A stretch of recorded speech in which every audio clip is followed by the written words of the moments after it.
अगं आरती, चल ना जेवायला, लय भूक लागली. मला भूक नाहीये ताई, तुम्ही जेवून घ्या. का भूक नाहीये? काय नाही, तुम्ही जेवून घ्या. का ग? सकाळी माझ्या दिराचं आणि तुझं भांडण झालं म्हणून तुला भूक नाहीये का? सकाळी माझी काही चुकी पण नव्हती, तरी माझ्या संग भांडून गेले. अगं तू मला सांग, तुझ्या भाऊजींचं माझं काही भांडण नाही होत का? आमच्यात पण भांडण होतात. फक्त एवढंच मी करते की जेव्हा माझं आणि तुझ्या भाऊजींचं भांडण होतं तेव्हा मी काय करते, शांतपणे राहून घेते. ते जेव्हा पण बाहेर जातात, थोडं त्यांचं डोकं शांत होतं, त्याच्यानंतर ते मला काय करतात, स्वतःहून फोन करतात आणि विचारतात, अगं चुकलं माझं किंवा मी जास्त बोलून गेलो का? तर मी शांत होते. जर मी पण भांडणं केले तर ते मला फोन का करतील?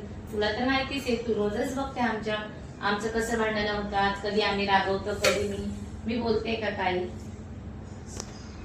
ताई खरंच तुम्ही किती छान मला समजून सांगतात ना, अगदी तुम्ही छोटी बहीण असल्यासारखं. नाहीतर बाकीच्या जावे संघ उलट जास्त भांडणं लावून देतात. आता जर परत भांडण झालं ना, तू काय कर माहितीये का, थोडस शांत राहून घे.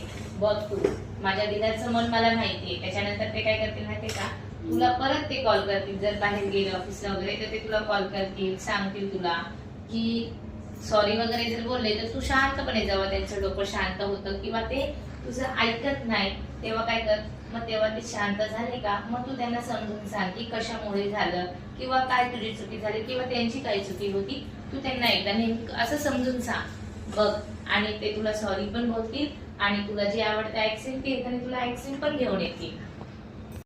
हो का ताई? खूप भूक लागली आहे. तुम्ही बसा, मी आणते जेवण.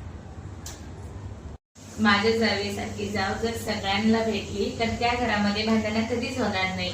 धन्यवाद. व्हिडिओ जर आवडला असेल तर लाईक आणि फॉलो नक्की करा.